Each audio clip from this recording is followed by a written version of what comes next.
कैसे सके की कोशिश करते हैं, वो यहाँ पूरा यकीन है। तो आज का हमारा जो समाज है वो एक पूरी तरीके से ग्लोबली नेटवर्क्ड है, और अब जो हमारी पहले आइडेंटिटी होती थी वो एक ही होती थी और हमारे जीवन भर रहती थी कि हम जिस गांव में पैदा हुए उसी गांव में हम बूढ़े हुए और हमारा स्वर्गवास हुआ। आज हम जिस तरह से रहे, स्थान बदल रहे हैं, हमारा जो जीवन है, हमारी जो आइडेंटिटी है, जो अस्मिता है, वो क्षण क्षण बदलती रहती है। और बहुत सामान्य हो गया है कि हम अपना न्यूनतम धर्म भी बदल लें। यहाँ तक आज तो ये भी संभव है कि हम अपने चेहरे का रंग बदल लें या कॉस्मिक सर्जरी करके अपना चेहरा भी बदल सकते हैं। लेकिन मैं समझता हूँ कि ये 3 चीजें हैं जो कभी भी जब तक हम जिंदा रहते हैं नहीं बदल सकते। हम पर्सनैलिटी, धर्म, चेहरा, सब कुछ चाहे उसको कभी नहीं बदल सकते हैं। न ही हम अपनी मातृभूमि को दूसरा पा सकते हैं। ऐसे ही हमारी जो मातृभाषा भी अनन्या है। चाहे जितनी भी भाषाएं सीख लें, चाहे जितने भी देशों में आप रह लें, लेकिन मातृभाषा का एक विकल्प आपको नहीं मिल सकता जब तक एक ही है। इसीलिए ये हम सब का परम कर्तव्य है कि करते हैं वैसे ही अपनी मातृभाषा का भी सम्मान करें और इनके प्रति हम गर्व का बोध रखें। यदि मातृभूमि और मातृभाषा के प्रति हमें स्वयं ही हीन भावना रहेगी, कुंठा बोधी रहेगी, तो हम अपना ही स्वयं अपमान करेंगे और किसी अन्य से भी हम आत्मसम्मानजनक संबंध बना ही नहीं सकेंगे। सही। इस कारण मैं समझता हूँ कि हम अवधी भाषा और साहित्य के प्रति आप लोगों का जो मैं समर्पण देखता हूँ, जो स्नेह देखता हूँ और उसके प्रचार प्रसार के प्रति जो प्रयास में आप लोगों की जो संलग्नता देखता हूँ, उसकी ऊर्जा देखता हूँ, उसको देख करके मैं प्रणाम करने को मेरा जी होता है। और सच तो ये है कि जैसा कई वक्ताओं ने पहले भी कहा, वाग वही ब्रह्म एवाक्षरम ब्रह्म। जो ब्रह्म, जो नाद की कल्पना है, जो वाणी की कल्पना है, जो अक्षर की परिकल्पना है, भारत के ऋषियों ने जो की थी, वो एक अनंत की कल्पना थी, विराट की कल्पना थी। जो ब्रह्म है वो अनंत है, अनादि है, असीम है। अणोरणीयान महतो महीयान, जो सूक्ष्मतम से सूक्ष्मतम और जो महत्तर से भी महत्तर। ऋचो अक्षरे परमे व्योमन यस्मिन् देवा अधिविश्वे निषेदुः यस्तन्न वेद किम ऋचा करिष्यति। अगर हम उस अक्षर की महिमा को नहीं समझते हैं, उसकी विराटता का अर्थ नहीं समझते हैं, तो हम ये सारे वेद रट के पढ़ के उसका कोई अर्थ नहीं निकलता है। और आज कई वक्ताओं ने चिंता व्यक्त की और हमें सतर्क किया कि जो षड्यंत्र चल रहा है कि देवनागरी लिपि को छोड़ करके रोमन लिपि में सारी भाषाएं लिखी जाए, अवधी लिखी जाए रोमन, और हिंदी भी रोमन लिपि में लिखी जाए, उर्दू और सारी भाषाएं भारत की वो रोमन लिपि में ही लिखी जाए। मैं समझता हूँ कि ये बहुत सामयिक चेतावनी है। मैं उसी जो वैदिक जो अभिधारणा रही उसको ही मैं मूल मानता हूँ कि अगर हम अक्षर को केवल एक संवाद का, केवल एक कम्युनिकेशन का इंस्ट्रूमेंट मान लेते हैं, केवल संवाद का माध्यम मान लेते हैं, तो वो केवल कंप्यूटर के कीबोर्ड पर कुछ साइन, कुछ सिंबल बन के रह जाती है। और इस प्रोसेस में हम बहुत बड़ा अनर्थ कर बैठते हैं, क्योंकि अज्ञानवश हम अपने ही हाथों जो अपनी अजस्र ऊर्जस्विनी बौद्धिक और आध्यात्मिक परंपरा रही है उसका मूल काट देते हैं। जो विराट अखंडित चिंतन परंपरा थी उसे हम स्वार्थ इच्छा से प्रेरित कर देते हैं, और यह दुख का निश्चित परिणामी है। यो वै भूमा तदमृतम अथ यदल्पम तन्मर्त्यम। जो विराट है वही अमरत्व है, जो अल्प है, जो क्षुद्र है, वही मृत्यु है, वही मृत्यु का कारण। यो वै भूमा तत्सुखम नाल पे सुखम अस्ति, जो विराट भावना है, जो अखंडित है, उसी में सुख है। नाल पे सुखम अस्ति भूमैव सुखम, जो क्षुद्रता का बोध है, जो हमें खंडित कर देता है, हमें सीमित कर देता है, वही दुख का कारण है। इसीलिए जब हम अवधि प्रेम की या अवधि के प्रति समर्पण की बात करते हैं, तो ये मित्रों हमें बहुत स्पष्ट होना चाहिए कि हमारे इस प्रेम का उद्देश्य क्या है, इस प्रेम का अर्थ क्या है। और इस प्रसंग में मैं बृहदारण्यक उपनिषद में जो याज्ञवल्क्य और मैत्रेयी का संवाद है, उस पे ध्यान आकर्षित कराना चाहूंगा। याज्ञवल्क्य ने मैत्रेयी से कहा कि नवा अरे पत्युः कामाय पति प्रियो भवति। अरे नहीं, पति की कामना के लिए पति प्रिय नहीं होता है। आत्मनस्तु कामाय पति प्रियो भवति, आत्मा की ही कामना के लिए, आत्मा के लिए पति प्रिय होता है। नवा अरे जायै कामाय जाया प्रिया भवति, ये पत्नी की कामना के लिए पत्नी प्रिय नहीं होती। आत्मनस्तु कामाय जाया प्रिया भवति।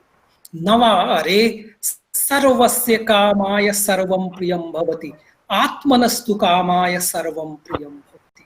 ये जो सब कुछ आप देखते हैं वो अपने लिए प्रिय नहीं है, वो उस वस्तु के लिए प्रिय नहीं है, बल्कि आत्मा के लिए, उसकी इच्छा के लिए प्रिय होता है सब कुछ। तो इसका अर्थ ये है कि जब हम अपनी आत्मा को संकुचित करके देखते हैं, या हम अपनी आत्मा को एक विराट समावेशी रूप में देखते हैं, ये हमारे जीवन का जो मार्ग निश्चित करता है। मैं समझता हूँ कि ये हमारे लिए, जो बौद्धिक वर्ग है, उसके लिए ये परमावश्यक है और परम कर्तव्य है कि हम अपनी आत्मा का जो विराट और उदार रूप है, उसी कल्पना से प्रेरित हो, क्षुद्रता से और स्वार्थ केंद्रित भाव से नहीं। यस्तु सर्वाणि भूतानि आत्मनि एवानुपश्यति सर्वभूतेषु चात्मानं ततो न विजुगुप्सते, जो सभी प्राणियों को अपने के भीतर ही समझता है, अपना ही अंग समझता है, और अपने को सभी प्राणियों में व्याप्त देखता है, वही दुख से मुक्त है। कभी भी हमें क्षुद्रता के मार्ग पर चलकर सुख और शांति नहीं मिल सकती। और खास करके भारत जैसे बहुभाषी विविधतापूर्ण देश के वासी होने के कारण हमारा सर्वोपरि कर्तव्य यह है कि हम भाषागत क्षुद्रता से, संकीर्णता से बचें और समस्त भारतीय भाषाओं से आत्मीयता का संबंध स्थापित करें।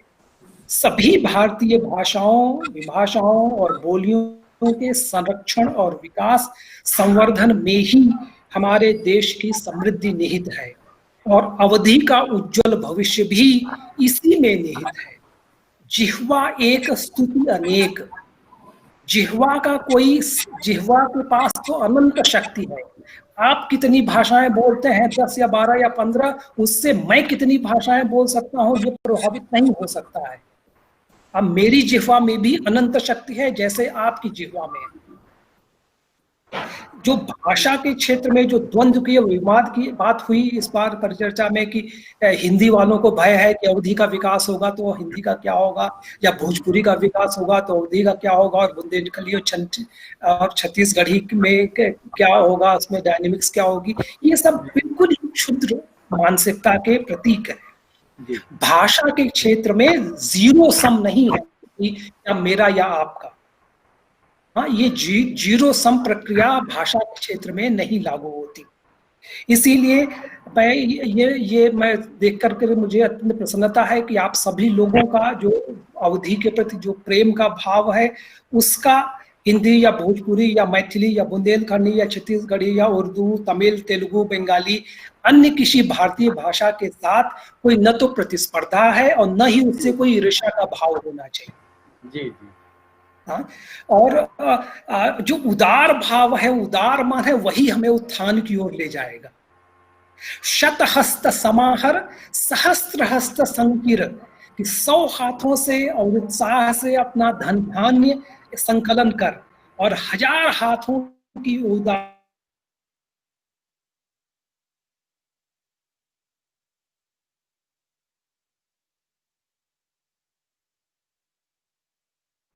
उतनी ही तीव्रता से और हमारी जो अवधि की बौद्धिक और रचनात्मक उर्वरता की वृद्धि होगी।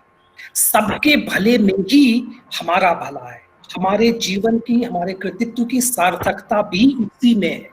और जैसा तुलसीदास जी ने कहा था कि हम जब साहित्य की रचना करते हैं तो उसका भी मूल मंत्र यही है कि कीरति भणति भूति भल सोई, सुर सर सम सब कर रहित हो।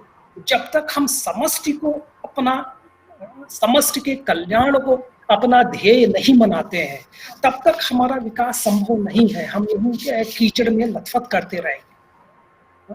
और मैं अंत करने से पहले मैं जो इस कार्यक्रम के पहले वक्ता थे उनको एक बार फिर से बहुत बहुत धन्यवाद देना चाहता हूं। और जो मुद्दे उन्होंने उठाए हैं वे अत्यंत महत्वपूर्ण हैं। जैसे गंगा प्रसाद शर्मा जी ने जो प्रश्न उठाया था कि मानकीकरण क्या होना चाहिए, तो मैं समझता हूँ और इसकी दिशा में उन्होंने जो विचार रखे थे और जो प्रश्न उठाए थे वो बहुत अहम है।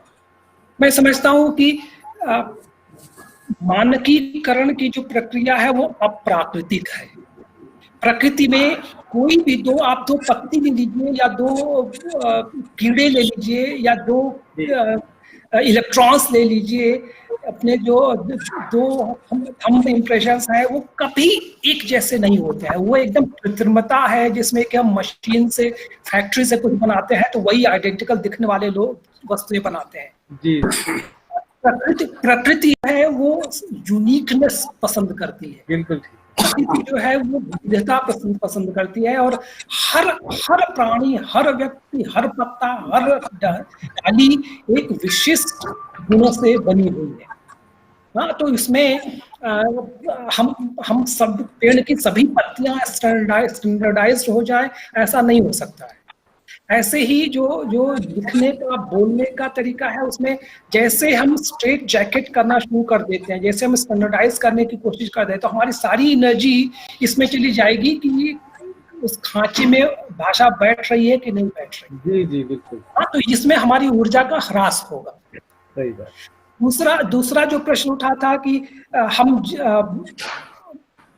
किसी मानकीकरण की प्रक्रिया में लगने के बजाय या हम स्थानीय भाषाओं से विवाद करने की बजाय हम ये प्रेरित करें सबको कि सब के सब अपनी स्थानीय भाषा में लिखें। इसी में हमारी उर्वरता है, हमारी विविधता की वृद्धि होगी। मैं कुछ दिन पहले नाइजीरिया, जब मैं ICCR का डायरेक्टर जनरल था तो नाइजीरिया के एक वाइस चांसलर को हमने इन्वाइट किया था। तो नाइजीरिया में भी जैसे भारत में सैकड़ों भाषाएं हैं वैसे ही नाइजीरिया में सैकड़ों भाषाएं हैं और वो अंग्रेजी के प्रोफेसर थे। हाँ, तो उन्होंने मुझे बात कही कि वो अपने देश में ये सबको बता रहे हैं कि आप चाहे भी जिस भाषा में लिखें, जितनी भी विदेशी भाषाएं सीखना चाहते हैं सीखें और उन भाषाओं में लिखें, लेकिन हर का कर्तव्य है कि वो अपनी मातृभाषा में भी लिखें।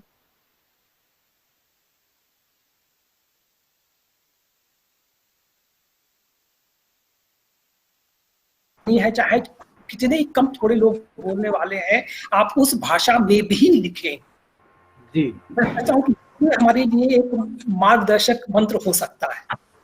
ऐसे ही मैं बहुत प्रभावित हुआ जब अवधि गद्य में अनंत संभावनाओं की बात हुई।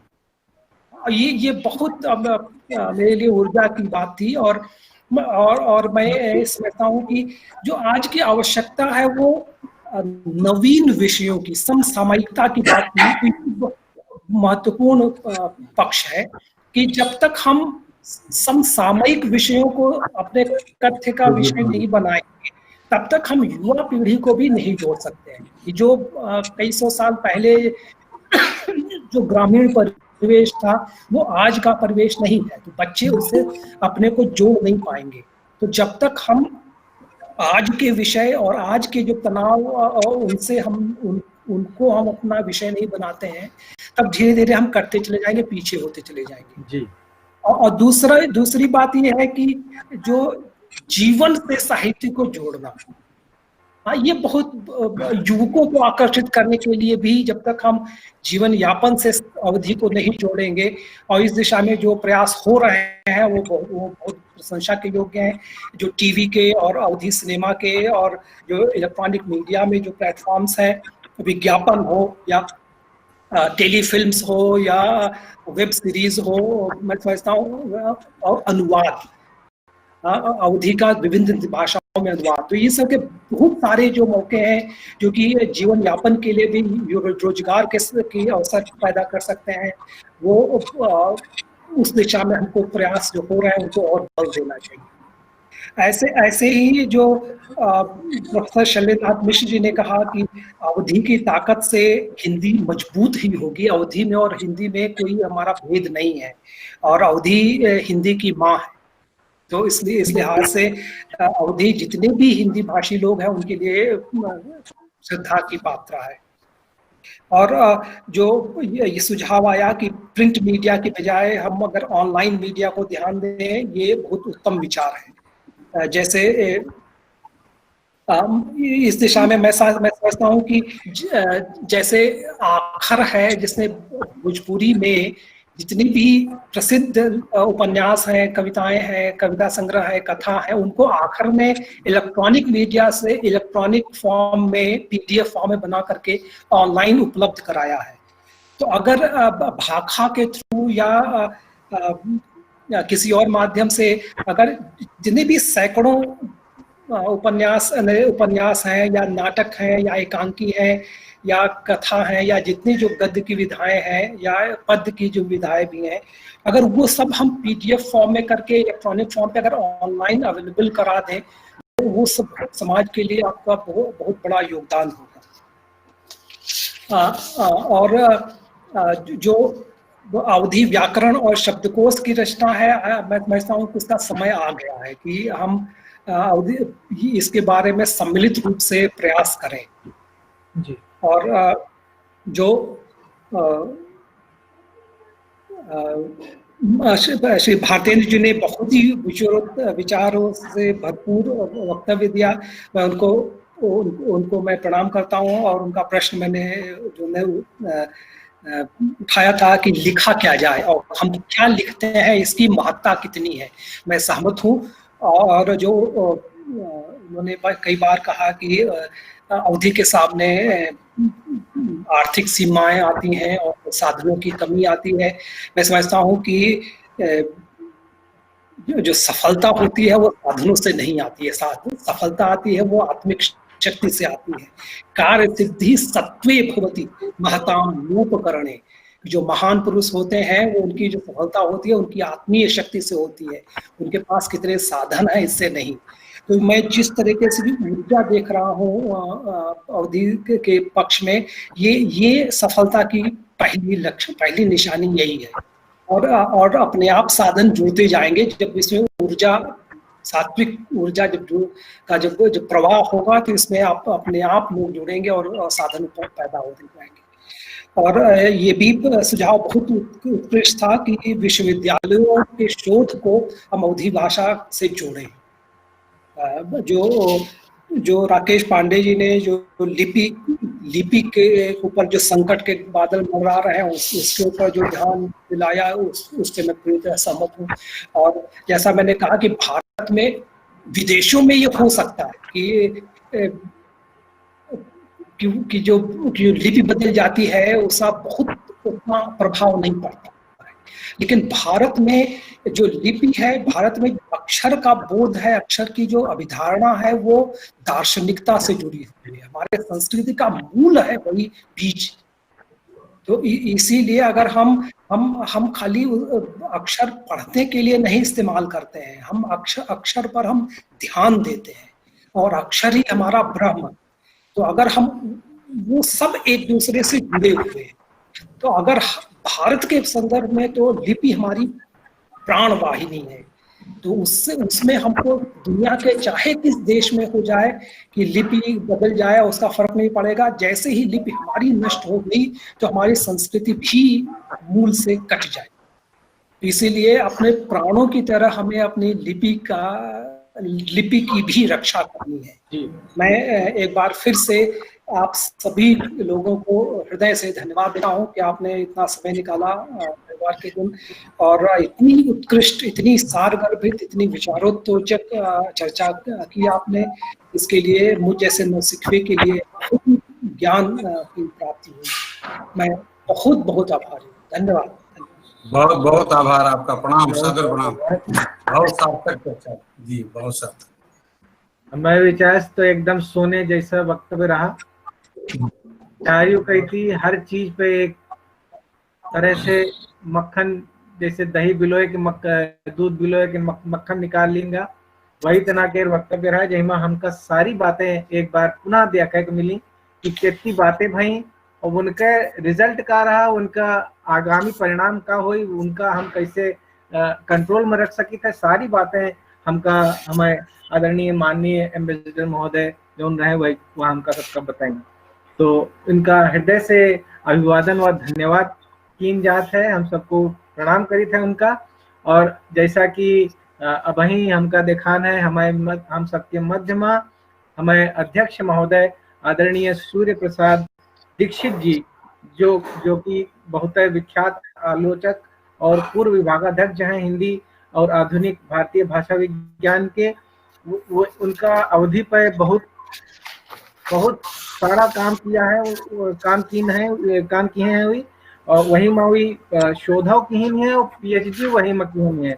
तो इतने बड़े व्यक्तित्व का अपने सबके बीच में पाए के हम सबको बहुत प्रसन्न हैं और उनके आशीर्वाद मिले, उनके दो शब्द मिले हमका सबका, वही के लिए उनका अभिवादन करित है और उनका हृदय से स्वागत करित है कि वे मंच पे आवे और अपनी बतकही और अपनी वरद उपस्थिति से हम सबका आह्लादित करें। स्वागत है, अभिनंदन है आदरणीय सर सूर्य प्रसाद दीक्षित जी। और गुरु जी सैकड़न पीएचडी अवधि करवाए ने और अवधि नाम के पहली पत्रिका अवधि निकाले ने गुरु जी, हिंदी विभाग लखनऊ विश्वविद्यालय थे। प्रणाम है सर।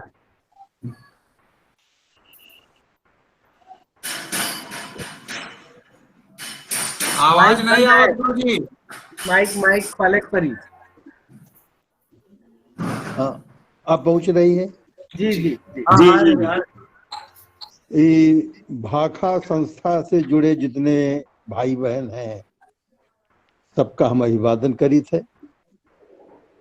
बहुत अच्छा विषय चुनी है, बहुत बढ़िया गोष्ठी आयोजित की है और इसमें जितने लोग अपन विचार प्रकट की है उस सबसे हम सबका बड़ा लाभ है, बड़ी जानकारी मिली और एक नया जोश मन में आवा। मुख्य विषय है अवधि गद्य। हमारे ख्याल से इसमें कोनो विवाद नहीं कि आज हर भाषा साहित्य का विकास मुख्य रूप से गद्य पर निर्भर है। कविता तो पिट गई, अब इसका आयुर्बल ज्यादा नहीं। गद्य का युग है। गद्य में विचार विमर्श, चिंतन, शोध कार्य, संचार माध्यम, जितने प्रयोजन हैं भाषा